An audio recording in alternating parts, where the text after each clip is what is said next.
So no matter what you do, no matter if it's woodworking or anything else, one of the best way to be efficient and get things done fast is by having tips and tricks. And that's exactly what I'm going to show you. Some of these tips and tricks are things that you've probably seen, but to be frank, there's probably one that you haven't. Before we dive into this video, I have a new project that I'm working on and I really need your input. I'm thinking about creating a step-by-step online course about woodworking. I want to make it something really useful to you, so I'd love to hear from you. There's a link to a short survey down in the video description. If you're interested in learning how to make some of the projects on my channel, please take a few minutes to fill out the brief survey, and I look forward to seeing what you guys are interested in. And with that said, let's get to the tips.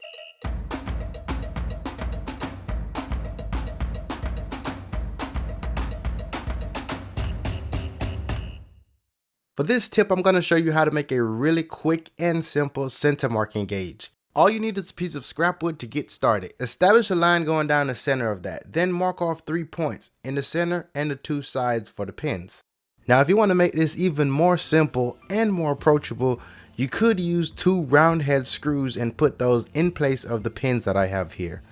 And since this is supposed to be beginner friendly, we're going to assume that we don't have a drill press and we can't drill a hole straight. So take a piece of scrap wood, draw a straight line on it, then use that piece of wood as a guide. Rest the bit up against it and keep it straight with the line. So I know I didn't drill the 2 1/2-inch holes for the pins straight, so what we're going to do here is use wood glue to hold them in place. And finally, just check to make sure it's squared.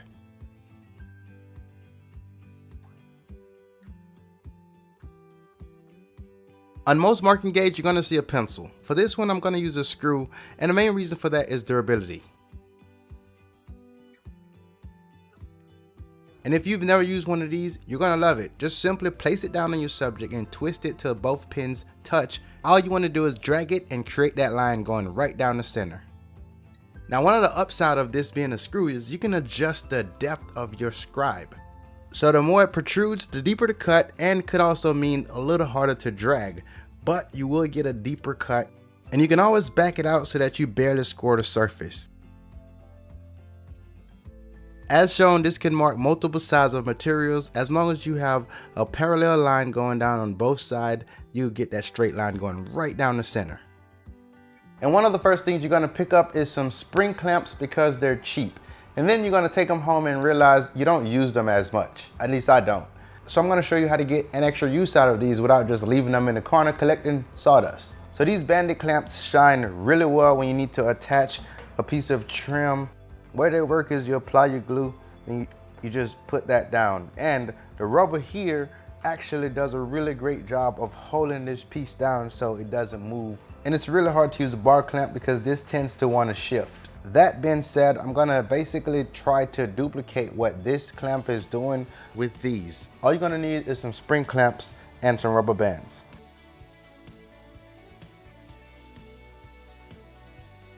All right, so what you wanna do here is now grab the 2 loops, and you can bring it over the top like that and leave it there, and do the same thing on the opposite side. And this is just a really quick temporary fix, and we want to take that and repeat the process again. And you can see there's a little bit of tension in here, good enough to hold down this piece. Now what's nice about these clamps is that you can force them down a lot because you have a deeper jaw in here. So that's the plus side of these clamps. They're really cool, really innovative. And those are called bandit clamps. And all I'm trying to do is utilize something I already have. And even having the bandit clamps, there have been a time or two where I needed more and I just didn't have them. And this could have been an easy substitution. And obviously the rubber band's not gonna last forever, but if you're in a pinch, this is something that could probably save you and get you out of that pinch so you don't have to go crazy and trying to figure out how to attach the front. So next up, we're going to take on some right angle clamp jigs, and I think these are going to be the most used out of all of these tips. Now since this is going to set most of our right angle pieces, we want to make sure that this piece of wood is as straight as possible. I would also suggest going with plywood or MDF. I set the miter gauge to make a 45-degree cut, then I made the first pass, flipped the board around and then made another pass. So now I have two 45-degree pieces from the ends. I'm not always successful at this, but I always try to go for the simplest approach. For instance, I used the first cut to set up a stop block at the miter saw to cut down interference on the corner and also prevent the edges from being chipped off. We're going to remove all of those.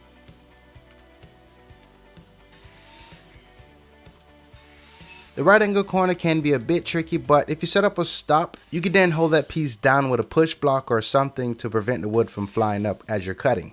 Up to this point, nothing has been measured. I'm just taking off some material and then duplicating the same thing to the other pieces. For this to be a true right angle jig, I need to cut a few holes in it, and I need to use a template. This way I can keep the hole consistent. I'm marking a location to drill out 3 holes because I feel like this gives me a little more flexibility. I used an 1 3/8 Forstner bit, but anything in that neighborhood should work.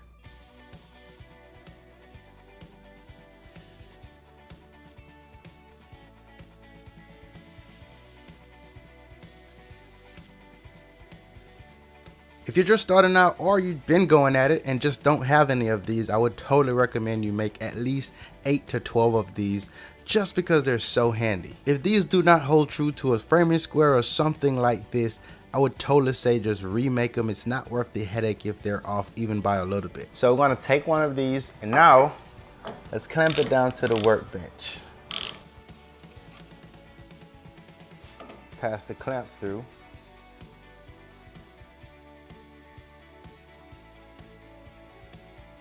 And again, this is why that third hole in the middle shine, because it allows you to sneak under that wood and hold your piece. So the beauty of these is it doesn't matter if you're trying to do a corner or you're trying to do an intersection. And these holes are there to be used, so just use any one of them that you need to clamp.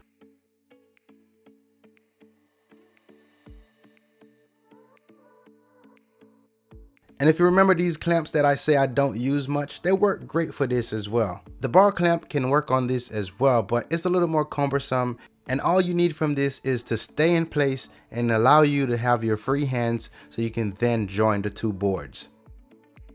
So you may see this clip in an upcoming video, but what I wanted to do here was show how you can utilize a piece of scrap wood or sacrificial fence and use that if you need to make repeatable cuts that are different length. Now, I don't think it get much easier than this. I transferred the measurements once. I put them onto the temporary fence on the miter saw. Of course, if you have a miter station, then this is pretty much irrelevant. But if you don't, then this is a really quick and simple way to get you up and running to making quick and repeatable cuts. This is a really simple attachment. All I'm using is a 2x2 attached to the miter saw table, which is secured in place using the existing holes and long enough screws through the fence. If you used wood glue before, then here's a common problem you may recognize. When gluing multiple pieces of lumber together, the minute you put a clamp on, things start to shift. So let's look at a couple problems and then we can introduce a solution.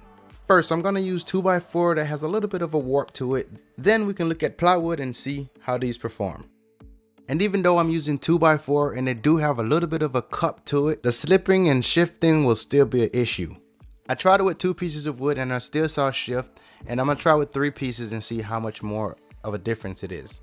So you can see along the top here how they want to shift and go out of alignment. And one common approach in woodworking is to sprinkle a little bit of salt on the glued parts, and then that should prevent them from shifting.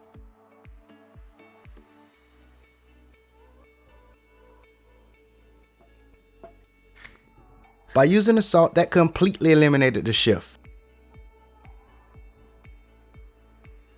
I don't want to drag this out too much, but I guess it's best to show this on a smooth surface to see how it reacts with plywood.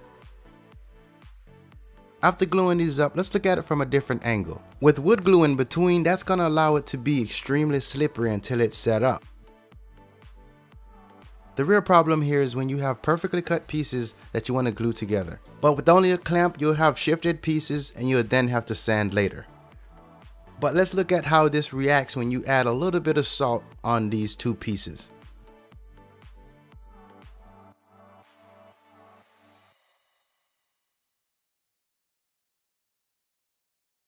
So now that I have the pieces aligned together with a little salt in it, I'm trying to shift it the best I can, and it's not budging. So this goes to show that this actually works. If this is news to you, the way this works is once you apply a clamping pressure to it, the grain of the salt then bite into both pieces of wood, which then prevent the wood from shifting. I have used dowels in the past and they're great. They allow you to join things together without seeing fasteners. There are a number of ways to use dowels. You can use a jig like this, and there are many different jigs on the market, or you can just drill a hole, use a dowel center, and use that to mark. And although they're a great option for joining things together, they're still a pain in the butt to work with. And of course, I like to think about you guys that are just getting started and just don't have all the tools. So what happens if you don't have a dowel jig, or you just misplaced it? Or you know exactly where it is, but you're terrified of it because it let you down the last time. So I don't know if this has been done before, but I'm going to share this silly little idea to take a small nail, place that in between the two areas that you're trying to join. Now don't be afraid, you can add 1 nail, 2 nails, or 3 nails in here, but whatever it takes, just tape them down. This way nothing moves when you apply pressure. And just like that, the mark is now transferred to both parts and you know exactly where to drill.